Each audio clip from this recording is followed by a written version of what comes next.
You know, I just realized that with this part, once again, I am doing another Fallout story that has a war scene near the end. Like, what the hell? What's with Fallout stories and having wars near the end? Fallout New Vegas, Fallout 4, Fallout 3. Hell, Fallout Equestria the original has a war scene near the end. So does the Fallout story we did a few years ago. You know, the one with the pregnant girl. And the very possible, a few other Fallout stories I read have wars at the very end. What? What? Hi. Let's just continue. The front had grown quiet. Bodies of the two armies were scattered across the road. Ironside made his temporary residence in a deep-wired training rut up the road. Several soldiers joined him, coughing and waiting wordlessly with their backs against the dirt. In many regions of the city, the fighting went on. The isolated continual bang of gunshots burst, fired somewhere and echoed faintly. The sound by now had gained a certain level of normality on the battlefield.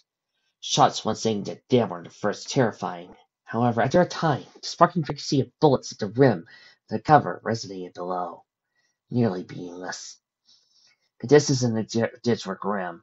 Trickles of blood from fallen soldiers strained in through many tiny streams, the dry wind sweeping down on them, assaulting the senses with sulfur and long-burning soot. Ironside himself, like many of his men, was smudged with splats of blood during the initial push. Ironside turned over and poked his head for a second above the ditch. He viewed the gate, estimating it a reasonable 400 paces away. Behind the ruins of the few hit anti-air guns, Legion's soldiers stood posted. They surveyed one side of the street, then the next, knowing in particular the number of Legion's soldiers that lived. 100, I think. He muttered to himself, using his eyes to tally the visible green helmets. Looking at his own squad sitting in the ditch, he counted 20. The battle, should he choose to risk it, would be devastating. It would be a one-on-one fight, a slaughter, especially charged up the road. A cold-listed soldier by Ironside's legs had a radio strapped to his back, staring vacantly forward at the opposing side of the ditch. You, Ironside asked, what's the current number of soldiers we have on the road? The soldier shook his head clear before returning. Our numbers, sir? Yes, Ironside repeated. What's the current number of soldiers we have on that road? Well, the soldier began, last I heard we have 80. Pockets here and there. The rest are fighting somewhere else in the city. Standing, the soldier added, if you ask me, sir, I say we're spread a little thin, considering our gunships had to pull out to the outskirts to refuel. And how long would it be until they're ready? Glancing at a watch wrapped around his leg, the soldier relayed, they said 30 minutes. That was 10 minutes ago. What would you say our chances are against 100 Legion soldiers with 80 well-placed men and refueled gunships? Granny Pony paused, humming a thought. Pretty high, I would say. That's if our guys can keep the Legion and the rest of the city occupied. Radio the gunships, then. Ironside pointed downward. Alert the other squads here. We're going to push up in 20 minutes. That's me, damn it! Where's Dahlia? Vladimir screamed into the mouthpiece of the radio. His shortening pace and heightened the potency of his words. We utterly shut down the rescue team, which means that Dahlia is under our control. So I call out to you now, Captain. That's! We need her now! Answer me! Vladimir threw the radio on the ground, shattering into several pieces. The soldier scooped up the radio, trying urgently to find Vladimir's side. Your Grace, this is an important tool! Vladimir seethed through his teeth. Dahlia is an important asset to this battle. Yet Thas has refused to answer his radio! Perhaps, the soldier proposed hesitantly. Something could have happened to him? Perhaps? Perhaps what? Vladimir asked. Perhaps, the soldier struggled to find the words that would ignite the least possible fury. Perhaps something got to him? Like what? Vladimir cocked his head to the side, fed him in his speech. No one is inside that mines. Dahlia is just one mare. Vladimir's voice grew as he spoke, an anger consistent of emotion let loose by the falling levy of his patience. Then tell me, what is it you think has happened? Because there's very little that could have gotten to him. The soldier's reply faltered. Well, assuming a good deal of stress to an exhale, he swayed his head towards the gates. Clifford hasn't made contact either? There was a long lag in conversation. Neither Vladimir nor the soldier said anything, while the Emperor pondered the situation to himself. He turned to the pony by his side, speaking with newly inspired words. Give me full of the soldiers here. I'm going in myself to see how alive that rescue team truly is. Time was running thinner by the moment for Adam. He stared at the screen of his pip-buck, eyes transfixed as he hobbled with one good leg onward. Wester found it effortless, keeping pace, regardless of the injured mare laying on his back. Lucy groaned, speaking for the first time since the less than subtle landing. Words uttered drifted out lightly, a grim reminder to her condition. "Do we land okay? Was it amazing?" "Shh," Wester husked her. "Rest lucky. You're not strong enough." Cell doors raced past them with fleeting shadows. A focus was ahead, at a doorway to the lower levels. Alden dropped his hoof, breaking into a full-on canter. "It's just up ahead," Adam announced. "What is?" Wester sliced into the unknown variables. "What do we hope to find up there?" "It's a control room to these lower cells," Adam hastily included, "and hopefully it'll tell us where my mom is." Wester's mind computed the possibilities. "What if it doesn't?" "There's a few more control centers like it. They should be each on their respective levels." The doorway came to view sooner than Adam had expected, and together the three halted once inside. Wester took the final moment of solace from the hurried mission. Moving with speed and delicateness not often seen for someone his size, he deftly lowered Lucy into the back wall, laying her back first. The limp head swerved whenever gravity moved, coming to an eventual stop as Wester situated her controlled, normalized posture. She bellowed again. "I must have taken a real hit back there." Lucy's eyes remained set. Wester pressed a portion of her disheveled mane behind an ear. "You'll be fine, Lucky." Wester rifled through his saddlebag, levitating one of the few healing potions he had. "If we are to succeed, you'll need to be operating at full capacity." President built in with a bottle rushed out in a cheery pop as the cork came off. "Here." His place he called the rim to her lips. "Drink." Adam had already traveled to the central controls. Dark security screens loomed above a vast array of green glowing buttons. "Okay, Adam," he whispered to himself, overwhelmingly taking in the abundance of light. "There's just like a billion of these things, which could let the wrong thing out if you goof up." He sighed, probably the stripling vertebrae. "No pressure!" Wester had finished emptying the bottle's contents to Lucy, a portion of which seemed into droplets at the corner of her mouth. "Perhaps we should consider speaking to Big God." Adam ran around gas, one eyebrow profoundly lifted. "What? Why?" Retrieving another full medical potion, he discarded the empty one to the side. "Because, at a time not long ago, Big God was a slaver. By logic, she knows about slave cells." "But the cells were trapped in the back of the board weren't like the ones here," Adam remarked. "I should know. I've been at both." "Perhaps," Lester coldly replied. "Though it is likely to aid us, considering her knowledge of saving cores trumps any we possess." Blowing the small short-wave radio, he began at the start of the mission. He brought it to his ear. "I'm not sure about this." "It is." Lester paused for a shot. "Okay then." I pressed the button to the radio's top. Hello? Is anyone there?" Silence persisted for a minute. Then Neil's voice arose from the speaker. "Hey, what is it? Are you in trouble?" No, brother. We're fine. It's just..." Adam glanced at the enormous sea of toggles, levers, and buttons. "I'm not sure what cell holds what, or how to even tell which one has what in it." "Are you some hacker supreme? Can't you just dig it into its code to figure it out?" "I'm a mechanic and a part-time hacker," he corrected Neo. "And what if I shut down the system? It'll just eat more time up." "Well, I'm not sure what to tell you then. If you recall, I'm not exactly the techie guy myself." "I wanted to talk to Big God." Neo's reaction spiked the microphone. Now Flitz reacted to pulling the microphone radio away. What for?" "He knows about this stuff," Adam grumbled, his ears to the ring. "Or at least more than I do." "I guess I could let you speak to her. Give me a sec." A Peter Arkle sounded mumbling babbled in the background. Voices, unclear and fogged by static signals, passing through the mines. Mere minutes, Big Lot's squeaky little voice pulsed down the earpiece. Hello? I have a face control panel. Big Lot, I need your help. Billy's restless and very confusing. My help? Why? I'm at the lower level control panel for the cells on this level. The ones farther up use keys, but these are operated here. Do you know how to determine who's in what and where it is? The information was abundant to process. She performed melting and humming tunes as the cog in her mind turned. Well, I can tell you one thing for certain. Your mom won't be down there. Adam's eyebrows roused. Why?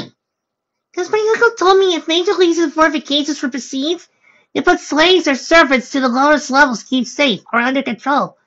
My best guess there would be a good chunk of those slaves that work were put down there where you are. Maybe more on the upper levels. Are you sure? Adam insisted. We can't miss her if they move her down here. You want my help, remember? Big Lot burst. I'm certain she's not there. You got my thinking, just type in the cell number in the console. It'll tell you who's in the cell. Blinking, Adam spied his gaze to a number pad located on the far right hand of the region of the panel. You mean the number pad? Bingo, smart stuff. What about where my mother is? I could just plug her name into the system and search for her? Big Lot was puzzledly brief. Sure can. Using your keypad, right? Adam asked. So, you might need a passcode for her. Lisa doesn't know for keeping somebody like her out in the open. Well, I never did anyway. Don't worry about the passcode. That much I can handle. Adam smiled. And, Big Lot, thank you. It really helps. While the two were separated by a labyrinth of rocket tunnel, Adam could tell she was smiling from the other end. This is me, Adam. I gotta pay you back some way. See you soon. Likewise, Adam laughed. The second bottle, vacated of all healing liquid inside, was tossed aside like its sibling. Pussy's wounds began to heal. The burns, first of the injuries, began to fast almost like magic. Lucky will recover. However, I estimate it'll be an hour before she can walk or fly on her own. Cramming the radio back inside the bags, Adam witnessed the always inspiring work of medical alchemy heal Lucy. How long till she wakes up? Any time now. Lester stood looked at Adam. Until that moment arrives, she will remain my back. Lester included, I did overhear the conversation. Are you planning on freeing the slaves? First, we find out who is asleep down here. Then, over the aircom, we can get them to go someplace safe to evacuate. What about your mother? Lester mentioned. I assume the search will be continued consecutively. Adam grinned, wrapping a hoof across the clearing on the control panel surface. With this, we'll not only figure out where she's being held, but the slaves get out too. I did swear I'd come back. And now we're here, I'm not going to get back on my promise. Click. Neo gravitated to the wall, focused on the bow Sal's mouth grip. While coming to the end of the hallway, moving defensively to the walls he pushed on, and the last remaining vessels of light spoke to the duration of this distributed steam hovering through the air. It was eerily void of active life. From the crash site to where they were now, not a single soul had been present. The presence of lively activity sapped, or deferred to the conflict outside. With the exit gradually coming to view, Neo paused, nerve quivering. He looked up, seeming to search the ceiling for the invisible, unevident source. It's getting worse out there. Allie was right behind him, flinging a magenta aura pistol inside. Then let's get to the vault. The sooner we take it out, the sooner it'll be over for good. She turned her head to the end of the corridor. It's right ahead. Yes? Big Lot mumbled with a mouthful of pistol.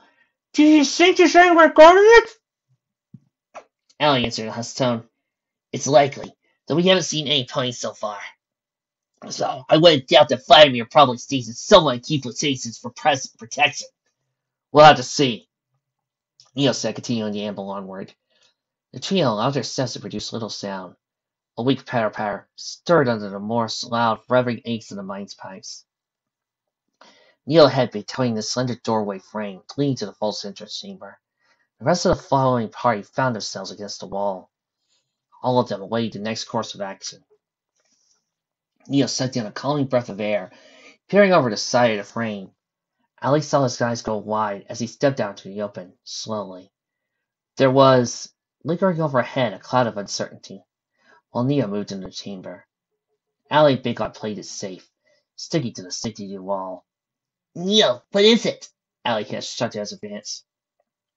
He was halfway through the doorway when he heard him utter a wan, brief reply. What happened here? Curiosity propelled his tin-toothed host forward gingerly. The scene before the vault was ghastly. A sight of a dozen bodies, shredded, torn, and sliced, laid scattered in the open. A butcher would have difficulty distinguishing what part belonged to who. Allie strolled a big lot, following close by alongside the backside of the chamber. Neil had meandered over the corpses near the back wall. Looks like some kind of battle, Allie said, a detective surprised at her voice. There's no survivors, and they're all eaten. Was it me? Big God thought aloud, holstering her weapon. Neil stopped at one fallen soldier close by. A pool of blood gathered around the lifeless vessel of a legionnaire. As he lay on his back, looking infinitely with lifeless eyes at the cavern ceiling. Hey, Neil whispered loud enough for those in the quiet room to hear. I know him. Big Lot and Allie maneuvered to the remains of the carnage, going to the soldier. Neil watched. Who is it? Allie asked, stepping over a puddle of blood. I can't remember his name. Neil cocked his head to one side, hoping to gain a more clear picture from a different angle. But I know him. Big Lot was well within 5 feet of the nameless soldier as he froze. A little body seized, joint moving on standby. Then, leading and forcing herself to move, she staggered forward. Philly felt her heart sink to the deepest fountains of her chest as the pony came into view. She gasped, approaching the body. Whopper? Philly rose a hoof, rarely hovering at Whopper's motionless chest. Whopper? Before she could touch him, a wheeze landed through the quiet, saying an old familiar phrase. Your radiance? Big Lot directed her attention to the left, where her slender, blood-stained hoof stretched out of the battlefield's dead. Her eyes gazed slowly in tears. Scooter! Neil into the survivor's direction, stunned. Someone's alive! Big Lot scuttled away from Whopper before breaking into a full sprint. She paid the multitude of bodies no mind, tripping and falling over each one without losing sight of Scooter. Determination filled each recovery, springing her back to all floors with lightning haste. Slowing her approach, Big Lot came to his side. Scooter was in a petrifying state. The hue of his green coat had faded, his eyes dimming with passing minutes. Scooter! She sat down, craning his head at her hose, and he blinked a few times in disbelief at her sapphire eyes. You're all right? Big Lot choked on her words. Yes, Scooter. I'm alive. His shot quivered as the warmth faded from his body. I'll search so long for you, Whopper. If those few parts of his sentence were lost in his sore chest. I never thought I found you. Big Lot said ruefully, just to get a sight of Scooter's me away from his side. My hair's silly. You're good finding me. Scooter smiled, coughing carefully. Did I earn that promotion? A tear dropped from Big Lot to Scooter's chest.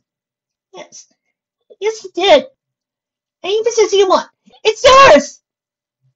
Another? Sure. Another tear fell. I'm happy being right here. Seeing you. He coughed a few drops of blood.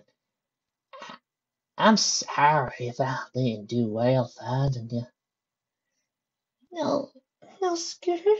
She shook her head. You did great. You did more than anyone could. I'm not so useless, huh? No. She smiled again. You're the best captain a princess could have. He closed his eyes, smiling. Scooter relaxed his head, finally in peace. Thank you. Your radiance. Life vanished from his chest as the cold finally consumed him. Tears, pulling in the corners of the filly's eyes, broke free, falling in torrent streams down her cheeks. Big Lot's defenses disintegrated, burying her snout in his chest, falling. Allie and Neil kept a distance, paying silent respect to the departed. Time may have been thin, but offering a sliver of that time to her was something that they were willing to give. You sick, twisted son of a gun! You killed another guy, alright, that's it. Legion's going down, folks! We live! We die! We live again! We will rise to the gates of Valhalla! Who's with me? Yeah, you see, authors, this is why you shouldn't really kill the characters you love so much. He really gets invested in these stories. I liked him. He was silly. He was fun. How could this happen to me? That's guided Dahlia to the vault. The skier outside bows, shaking the ground. And each earth rally jostled, the wall lights flickered, crossing the hallway in light and shadow. Radio Thatcher picked on his way to get Dahlia, squawked with the orders of both Vladimir and other officers. The lazy captain described the please, continued just as he had with the radio was silent. Presently, he put the hook to his radio. You going to answer it? Thatch shook his head, answering her like he hadn't been listening to anything at all. What? Oh, the radio? Oh, leave it be. It's just the same message again and again. One of those ponies sounded like Vladimir, Dahlia pointed out. Aren't you supposed to do as he says? He refused to look her in the eyes, staring ahead like his neck couldn't move in any direction. I might. She hoisted an eyebrow, giving pause to the conversation before engaging the subject again. I can't understand what it is he's saying, but judging by the fervor in his tone, it's something of great importance.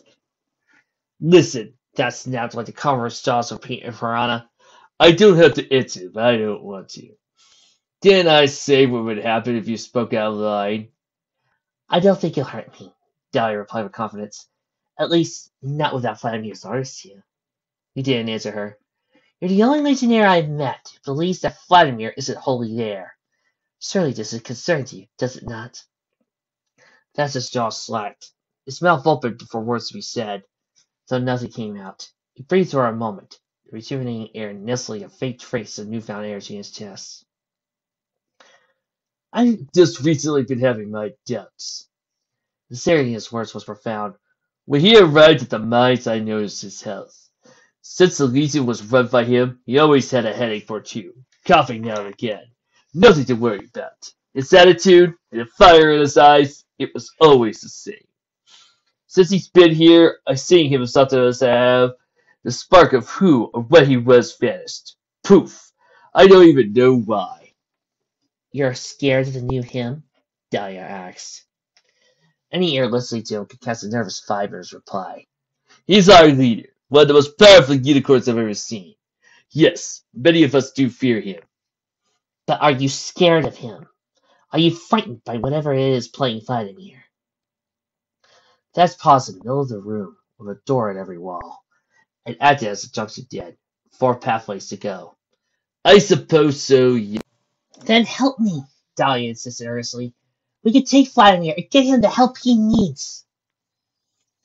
She stopped at declarative fluff. We can stop this! All of this! It all boils down to the choice you make here. What happens next is your host, and I ask you to make the right decision. Because there was soldier flabbergasted, coming full circle to face the mayor. That scoffed. Are you trying to convince me to set you free? No, Dahlia said. I'm trying to set you free. He pouted sourly. Well, this all goes backwards. How can I trust you when the Legion has been my family for years? You can't. But you need to have faith that there's some light to be made out of this. Some light you can help to ensure our world's future. Thatcher's mind was a brutal, never-ending match of a tug-of-war. One side furiously fighting for what seemed right. The opposing angle, tugging in the name of loyalty to the Legion. None appeared right to him, and all in some way were distorted by hostile possibilities and noble outcomes. In the end, the 2 conflicting states of thought swirled his brain in bored confusion. Dahlia laid a friendly hoof on his shoulder. What is it you choose, Stats, for yourself? What do you want your future to be? He overturned, both eyes to the floor, skimming the ground in maddening haste. I. The Legion's captain's answers failed, as the light snapped dark, and it happened in less than a second. All was dim but visible. Now the entire world appeared in a pitch-black void.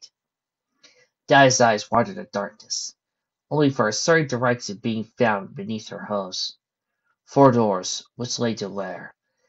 Even the very path to the vault seemed to be everywhere and nowhere. Dad spun around aimlessly, the sudden change in lighting having a more punishing effect on his already taut mind. His breathing fluttered. What happened? Dad shook her head and shrugged. Dad couldn't see her. Is this the Colossus doing? It can't be. Certain. We're far too down for the battle to affect generators. Something did it. Dolly's tongue kept the amount of sort of restraint. Maybe a generator blew a fuse. Sound resonated in the dark, coming from their left. There was a shuffling of hooves moving a piece, echoing from the small room. It sounded like the brisk movements of 12 ponies, light and nimble, surrounding the two standing in the center of the black. Who's there? That's cried out in the darkness. Reveal yourself!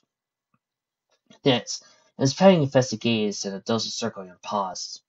It's like a statue, cold and stiff, eyes fastened at a peak forward. A pair of monstrous lying spears suspended in the blackness stared at him in space. It manifested close enough, yet glowing with the entirety of his facial features. He gasped, No! That's not possible! Out of the corner of his eye, another set of sides exposed themselves. Then another pair, and another. Dahlia's head circled the zone around them. Everywhere, like a cage trapping in her side, were the haunting blank glares of the dark miners. In unison, the sallow creatures laughed. The one standing in front of that tearing softly at first, like it was building at the cackle of a hyena. You did this. The miners echoed the leader. You did this. We are the mine. We are the mine. We are the mine. Rip. The first hissed. Rip and tear. Cut the surface, Legion. Rip. Cut. Tear. That's instinctively backed himself from them. His heart convulsing immensely in his chest. Aye! Aye! A nervous sweat, developing and climbing feast-like droplets, dropped like bombs to the mine floor. You have no power here. His backside tapped Dahlia, who remained still wary of the enemy. Don't move. Whatever you do, stay calm. He muttered in a grumblingly hissing tone. They want me, Dahlia! Aye! The circle tightened. The miners had closed on them as they savagely chanted, Rip! Cut! Tear! He came within reaching distance of Dahlia. That pressed the side of his body to her, shaking vigorously. When the miners were a step away from the two, their lights clicked off. For what was a fraction of a second, the room went quiet. Not a breath or scuff of movement to them. Dahlia heard a flood-freezing scream. The fear drenched shriek of that shot through the room. She couldn't see the miners, but she did feel three bodies rushing past her. He shoved the mare, knocking her to the floor. The temple smashed in solid ground. A morbid melody of screams and giggling erupted the junction, charging in a chilling, goosebump-inducing symphony. The miners, hidden by the dark, continued to chant, Rip, cut, tear, rip, cut, tear, rip, cut, tear. To Dahlia, the sounds grew fainter by the second. Like the creatures in the mine dragged him away to some place unknown. The sound of wrestling, flesh beating flesh, the fabric being torn in pieces carried farther. Within a few minutes the screaming subsided, lost in the dark. Not long after, lights flickered to life. The generators once more providing a dim, yellow-tinted illumination to the tunneled environment. The fall had stunned Dahlia. Burying her molars as the pain in her head slowly throbbed. She lifted herself up, gently soothing the wound by kneading the injured temple. Dahlia seized the pain out of her clenched teeth, stumbling her front hooves around as the world spun. That? She blinked, halting in the middle of the spinning scene. That? She viewed the room where both of them had been once together.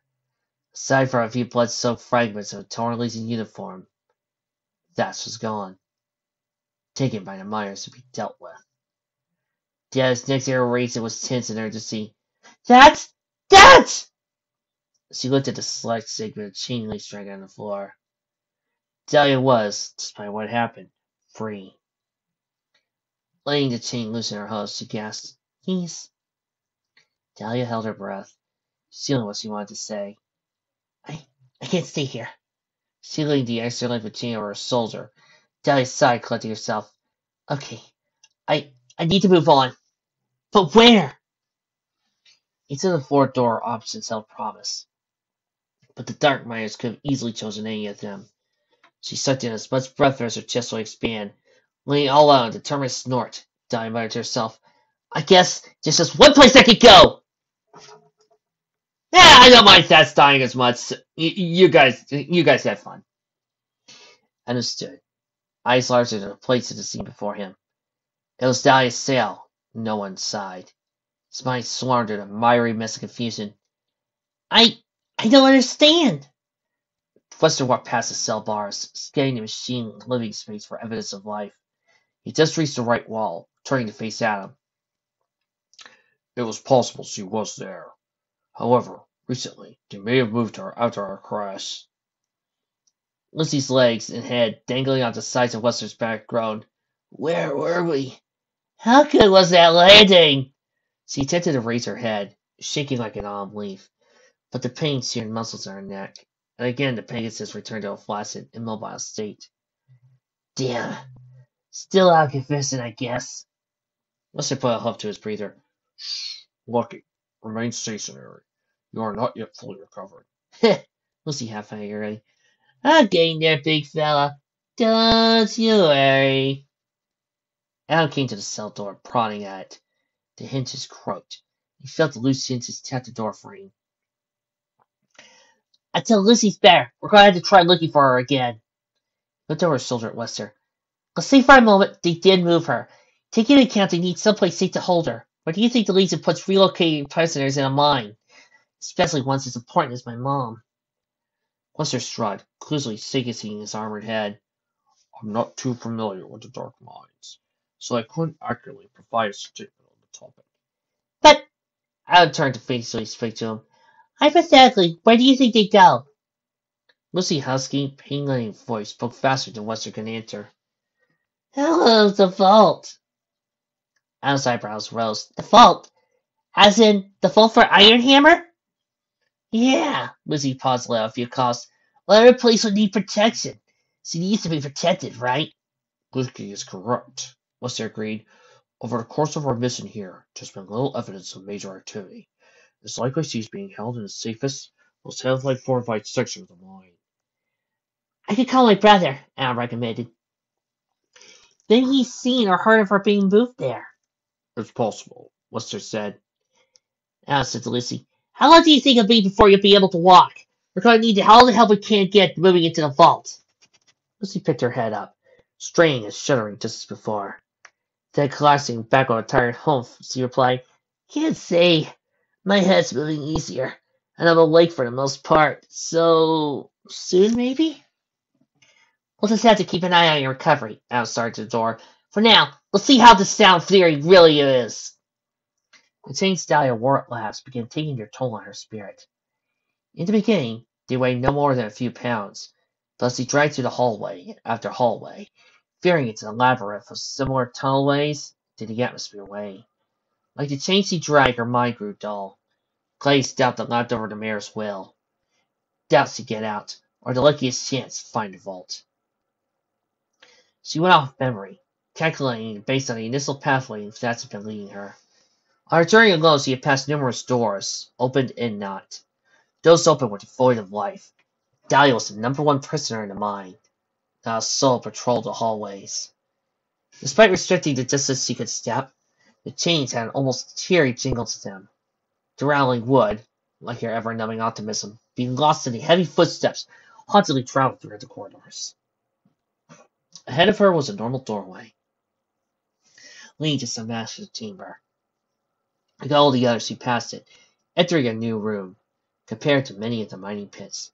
This place, too, sported a high-risen ceiling, owing to mild lighting could she make out the shape of a massive vault door. The draining energy ceased. All newfound warmth flooded to chest and movement alike. The sensation brought a smile to her face. As the far right corner of the structure was a group of playing, huddled in front of the vault's control panel. Neil, my son. She broke into full gallop, performing an acrobatic display of hurdles over the fallen dozen soldiers. The chains pulled back her advance, stumbling the landing she had made.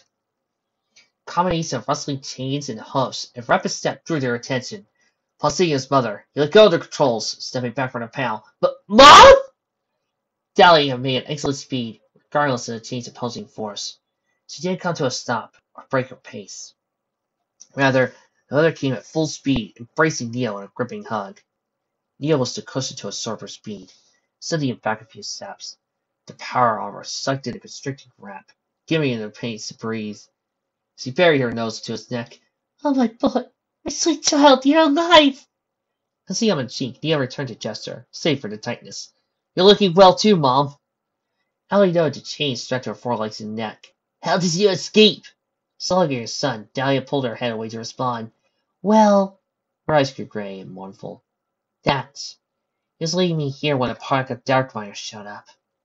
She added gently, I'm not sure how long they'll be gone, so I hurried here as fast as I could. Big Op pointed to the false control panel. It's a good thing you came then, because we're getting nowhere trying to get this thing open. Dahlia blinked. What? Couldn't Al get it open? Questioned herself and forced her to begin scanning the room for him. Where is Adam? And the others, for that matter. Neil looked at her directly in the eyes, asserting an assuring tone as he answered, Don't worry, he's with his own group looking for you. He'll probably turn around and head up here once he finds out we're not where Legion keeps her locked up, Allie stated. We can always radio him, let him know and start heading up here to us. We're gonna need the extra help, Picard said. There's a whole lot of bad guys in the vault. If they're not soldiers, they'll be armed and ready to shoot anyone trying to come in. First we'll need to get it open, Neil submitted. If that alone isn't something we can do. Daddy smirked. Well, you know, I can always take down and hack into it. Neo shook his head. The very comment lancing a bizarre chill down his spine. What? Since when do you hack things?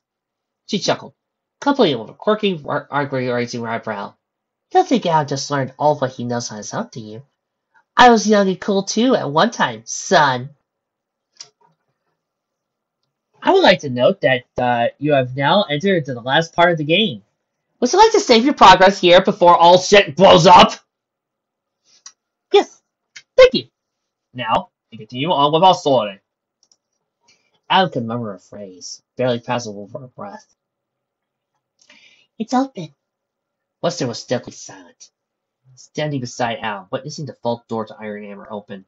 So. He didn't say anything about having it open, Al recalled returning his radio. He said they were having trouble getting it too open. And I know Brother isn't the best handling computer cunning. There had been a steep decline in the solid nature of Wester's firm register. Vladimir, or perhaps a squad of Legion soldiers. Just seeing the empty crash site would at least some to assume he was here. I was very hesitant thought. Wester had both Python revolvers unholstered, floating aside. Can we make a move? Lucy flopped over a foreleg, weakly providing input in the situation.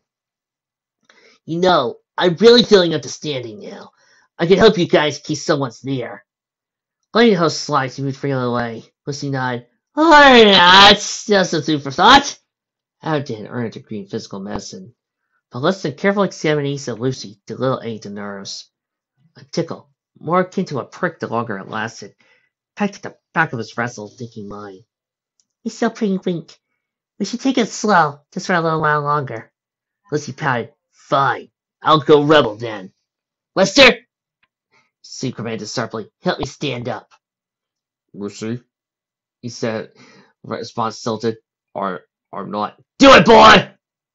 He went down to post haste, obeying without question.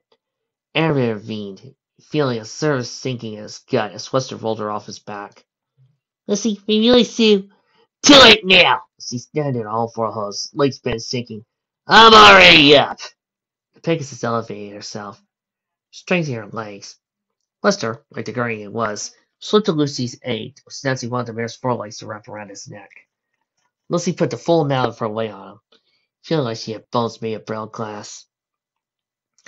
You know, I think I'll do this for the time being.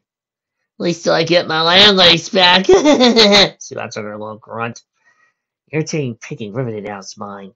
I'll take it slow then. Just don't make any unnecessary movements. Lucy nodded, unholstering a pistol from her leg. Right, Adam said, clicking his safety off. Let's head in. Adam's eyes forward compass. No life signs were detected. The beginning stretch inside the vault was a long hallway, carved in the shape of the vault door. The trio kept light on their footing, like cats sulking at an easy stride. Two doors were at the end of the hallway. One, a service door, red beaming light perched directly above it. The second, a revolving door, comfy-looking Terminator, with screen and keyboard placed next to it. Adam frequently viewed his compass, ready to pause the instant a red marker appeared, but the closer the three of them came to the service door, not a single blip revealed itself.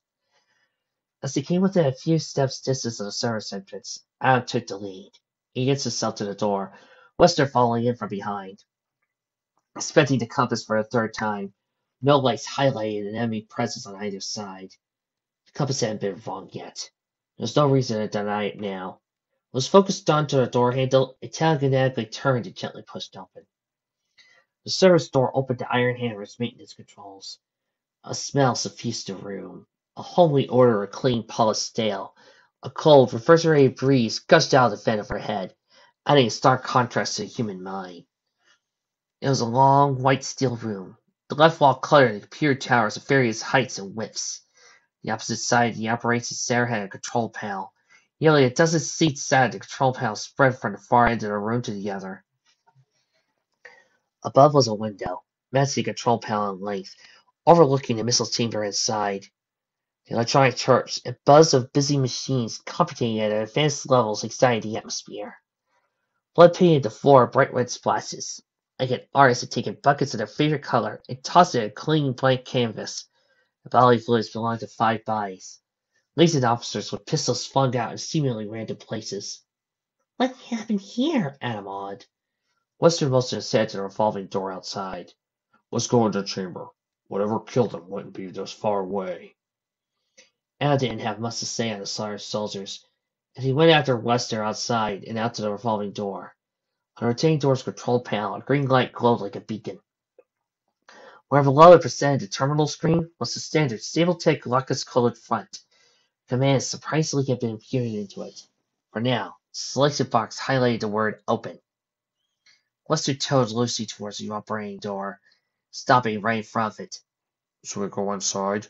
Adam glanced at his compass. No markers. Should be safe. What if it's a trap? Wester presented. It does seem wise to assume the Legion would kill its own to convince us. Could be anything, Adam carried. It could have been my brother, or Vladimir.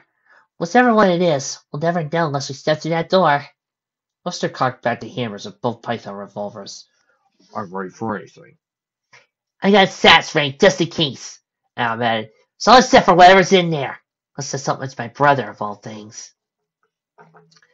Steam rolled like the tides of a turning ocean across the ground. Pipes laid the ceiling and walls, twisting as vines do, creeping on the walls of a derelict hallway, spilling out into the mist in profuse waterfall quantities. The wretched stench of picor plagued the atmosphere, rich and dense in the earthy flavors of a newly watered garden.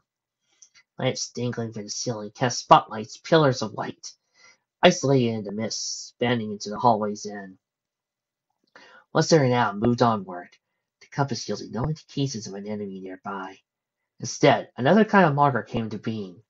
4 little orange blips, increasing into brightness the closer they approached the end. Adam whispered to Whisper. Friendlies up ahead. Wester leaned over to Adam, hooves striking on the floor as he slowed. Are you certain? The tip-buck hasn't been wrong yet. There's a wide archway in the middle of a thick curved steel beam. Now, Steel-Tech has been known to have some kind of bugs in their systems, one way or another.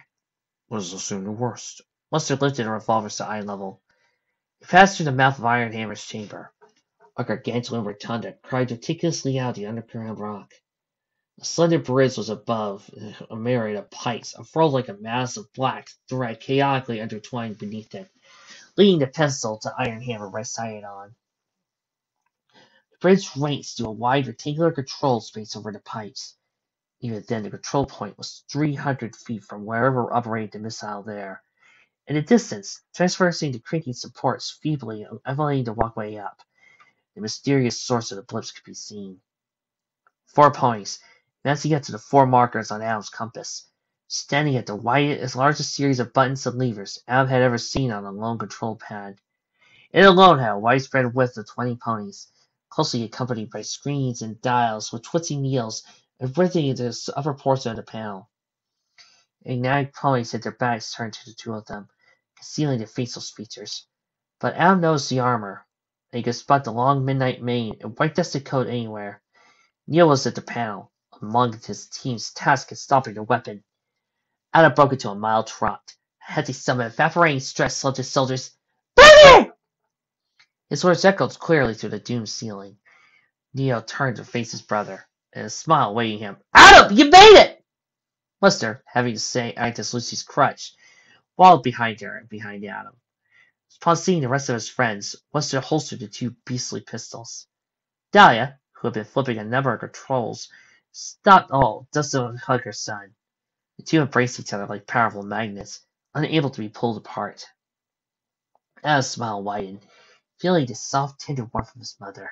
He nuzzled her neck. I missed you, she cooed. I missed you too, Adam. Lester and Lucy made it to the reunion. I'm just glad I didn't miss the occasion. Neo smirked at the mayor. And I'm glad you're recovering so soon. Tells ya, Lucy grinned. I'm a tough pony to kill. Both Adam and Dahlia let go of each other, as Adam circled around to see his brother. How did you guys get in here? Where's all the guards? Alice one who answered him. There were a few here. Nothing we couldn't handle ourselves. So he pointed to a small square shed squatting in the corner of the platform area. That supply shed over there is where we loaded the bodies up. Adam dove deeper into what happened. So how did you know their numbers? Neo punched his brother's shoulder. You ain't the only one with a pip buck. Piglet rushed herself into conversation, flailing her hose around madly. No! You don't know what it was like! You had this thing where you went all still, and then the next second, every time he fires, hits all the skies, smack down in the heads! Quickly sat down, put both hoses beside her head.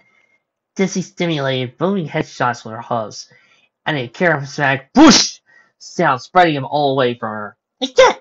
Yeah, Neil patted her head. It never really gets old using it. So that's how you took them all out. Does anyone know about Mom or the vault? No, we know of. We need to keep it that way. We don't have much time.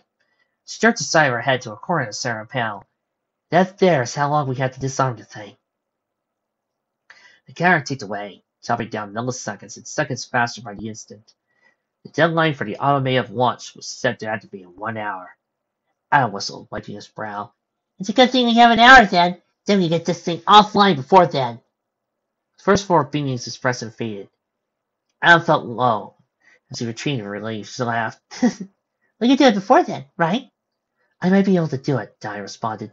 I've already been having difficulty bypassing the walls he established to keep everyone out. She turned to the controls, hopping up onto her hind legs and began hacking once more. It's one of the most advanced systems I've ever seen, Adam. Dahlia almost sounded impressed. Whoever designed this was a genius. Adam took a few floppy steps to his brother. I didn't think... Neo rested a hoof on his brother's shoulder. What is it? It's just, well, I couldn't find Mom. I did free a lot of slaves.